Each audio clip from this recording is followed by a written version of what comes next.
चलिए अगला क्वेश्चन आज जानेंगे कि देखिए सबसे पहले परिचय जो कल चले थे, परिचय के बारे में हम चले थे कल।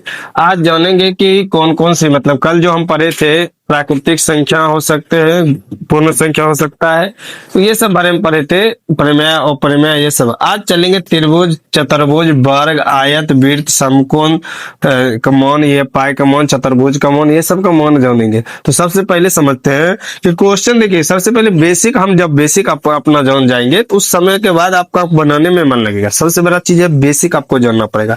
बेसिक जब पकड़ लीजिएगा आप मजबूती से तो आगे बनाने में। देखिए सबसे पहला क्वेश्चन है आपका त्रिभुज। क्या है? त्रिभुज। त्रिभुज के देखिए कहता क्वेश्चन है त्रिभुज। त्रिभुज किसे कहते हैं? तो वैसी आकृति जो तीनों ओर से घिरे क्षेत्र को त्रिभुज कहते हैं। जो तीन आकृति से घिरा होता है उसको त्रिभुज कहते हैं। जैसे हम मान लेते हैं, यहाँ देखिए, यहाँ पर दिखाते हैं, ये जो है ये त्रिभुज है। ये क्या है आपका? त्रिभुज। देखिए इसका एक ये भुजा हुआ, एक ये भुजा हुआ, एक ये भुजा हुआ, तीनों भुजा क्या कर दिया? ये घेर दिया। इस तरह से पूरे तरह से ये तीनों भुजा क्या कर दिया? घेर दिया। तो मतलब तीनों ओर से घिरे क्षेत्र को क्या कहते हैं? त्रिभुज कहते हैं। तीनों ओर से घिरे क्षेत्र को क्या कहते हैं? त्रिभुज कहते हैं। इस तरह से आपका पूरा क्वेश्चन आता है। आगे चलते हैं और इसमें देखिए इसी का क्वेश्चन ले लेते हैं। त्रिभुज के तीनों कोणों का मान 180 डिग्री का होता है। त्रिभुज के तीनों कोणों का मान कितना होता है? ये कोण हुआ, ये कोण हुआ, ये यहाँ से ये कोण, ये कोण और ये कोण होता है। तीनों कोणों का मान कितना होता है? 180 डिग्री का होता है। तो इस तरह से याद रखना है आपको। पूछता है कभी कभी कि त्रिभुज के तीनों कोणों का मान कितना होता है, तो 180 डिग्री का होता है। देखिए आगे कहते हैं चतुर्भुज। आगे क्या है आपका? चतुर्भुज। क्या है? चतुर्भुज। चतुर्भुज किसको कहते हैं? तो वैसी आकृति जो चार भुजाओं से घिरे क्षेत्र से होते हैं उसको चतुर्भुज। मतलब सिंपल समझना, चार भुजाओं से घिरे क्षेत्र को क्या कहते हैं? चतुर्भुज कहते हैं। चार भुजाओं से घिरे क्षेत्र को क्या कहते हैं? चतुर्भुज कहते हैं। उसका डायग्राम थोड़ा देख लेते हैं। ये जो है डायग्राम, ये इस तरह से, ये तिरछा, थोड़ा हल्का एकदम तिरछा रहता है। हल्का क्या रहता है? तिरछा रहता है। ये चतुर्भुज हो गया। ये क्या हो गया आपका? चतुर्भुज। और ये चार, ये जो कोण हुआ, ये चार कोण हुआ, ये भुजा होता है। ये सब क्या है? ये भुजा है। ये सब कोण है। ये क्या है आपका? कोण है। चतुर्भुज के चारों कोणों का मान कितना होता है? 360 डिग्री होता है। 360 डिग्री होता है। 360 डिग्री होता है। आगे कहता है समझिएगा, ये आपका क्या हो गया? त्रिभुज हो गया, ये चतुर्भुज हो गया। आप चलते हैं वीडियो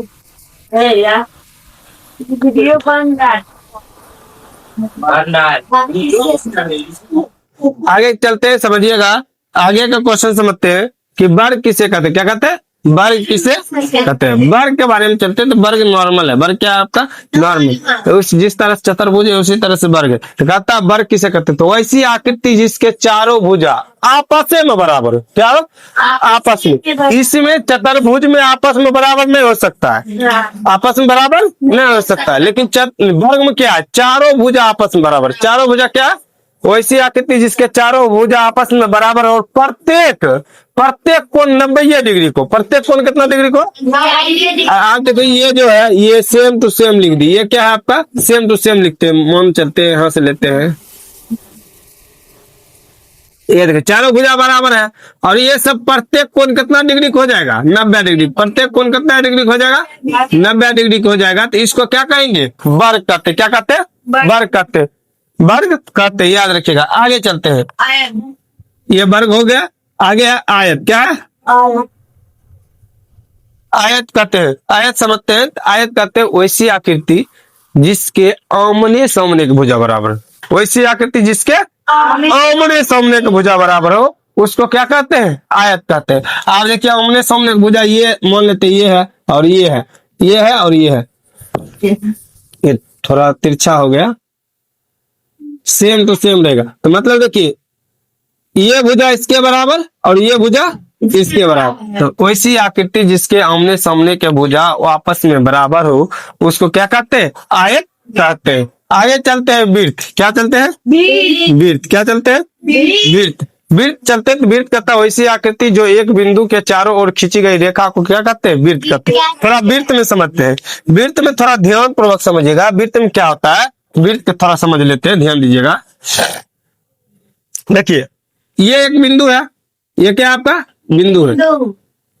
इस बिंदु के चारों ओर खींची गई रेखा को क्या कहते हैं? वृत्त कहते हैं। बिंदु के चारों ओर खींची गई रेखा को क्या कहते हैं? वृत्त कहते हैं।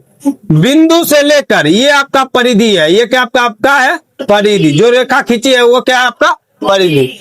बिंदु से लेकर परिधि पर मिलने वाली रेखा को त्रिज्या कहते हैं। बिंदु से लेकर परिधि पर मिलने वाली रेखा को क्या कहते हैं? त्रिज्या कहते हैं। क्या कहते हैं? त्रिज्या कहते हैं। क्या कहते हैं? त्रिज्या कहते हैं। उसके बाद बिंदु से एक परिधि से लेकर दूसरे परिधि पर मिलने वाली रेखा को जीवा कहते हैं। एक परिधि से लेकर दूसरे परिधि के बिंदु पर मिलने वाली रेखा को क्या कहते हैं? जीवा कहते हैं। क्या कहते हैं? जीवा कहते हैं। क्या कहते हैं? जीवा कहते हैं। इस तरह से आपको पूरे और देखिए, एक बिंदु एक परिधि की एक बिंदु से लेकर केंद्र से होते हुए दूसरे बिंदु की परिधि पर मिलने वाली रेखा को व्यास कहते हैं। देखिए, इस बिंदु शुरू किया, ई गया, केंद्र से होते हुए इस पर मिला, इसको कहते हैं व्यास कहते हैं। क्या कहेंगे? पूरे को व्यास। आधा को त्रिज्या और पूरा को क्या कहेंगे? व्यास कहते हैं। और व्यास का आधा है क्या कहलाता? त्रिज्या कहलाता। व्यास का आधा क्या कहलाता? त्रिज्या कहलाता। त्रिज्या का दुगुना ही व्यास कहलाता। त्रिज्या का दुगुना ही क्या कहलाता? व्यास कहलाता। सिंपल नॉर्मल परिभाषा है। त्रिज्या का दोगुना ही क्या कहलाता? व्यास कहलाता। या व्यास का आधा ही क्या कहलाता? त्रिज्या कहलाता। इस तरह से आपका वृत्त हुआ। आपका था समकोण त्रिभुज। क्या कहते हैं? समकोण त्रिभुज। समकोण त्रिभुज किसको कहते हैं? वैसा त्रिभुज जिसका एक कोण 90 डिग्री का, वैसा त्रिभुज जिसका एक कोण कितना डिग्री का? 90 डिग्री का, उसको समकोण त्रिभुज कहते हैं। जैसे ये बना दिए आपका त्रिभुज, ये क्या हो? त्रिभुज। ये कोण कितना हो जाएगा? 90 डिग्री हो जाएगा। कितना हो जाएगा? 90। समकोण में 3 गो भाग होता है जिसका नाम शुद्ध रूप से लिखा जाता है। जैसे इसको कहते हैं कर्ण, इसको क्या कहते हैं? कर्ण। इसको कहते हैं आधार, इसको क्या कहते हैं? आधार। और इसको कहते हैं लंब, इसको क्या कहते हैं? लंब। तो पूछेगा समकोण त्रिभुज के एक कोण का मान कितना डिग्री का होता है? 90 डिग्री का होता है। कितना डिग्री होता है? 90 डिग्री होता। तो देखिए, आप चलते थोड़ा सबका मौन जान लेते हैं। मौन तो कहता त्रिभुज के तीनों कोनों का मौन कितना डिग्री का होता है? 180 डिग्री। कितना डिग्री का होता है? 180 डिग्री। चतुर्भुज के चारों कोनों का मौन कितना डिग्री का होता है? पाई सब में कम आता है। पाई का मौन कितना होता है? 22/7 होता है। 22/7। वृत्त के केंद्र का मौन कितना होता है? ये केंद्र जो वृत्त लिखते हैं, वृत्त के केंद्र का मौन कितना डिग्री का होता है? 360 डिग्री का होता है। इस तरह से पूरे परिभाषा आपके सामने है। कल वाला भी परिचय, गणित का परिचय, और आज वाला भी गणित का परिचय पूरे डन हो चुका है।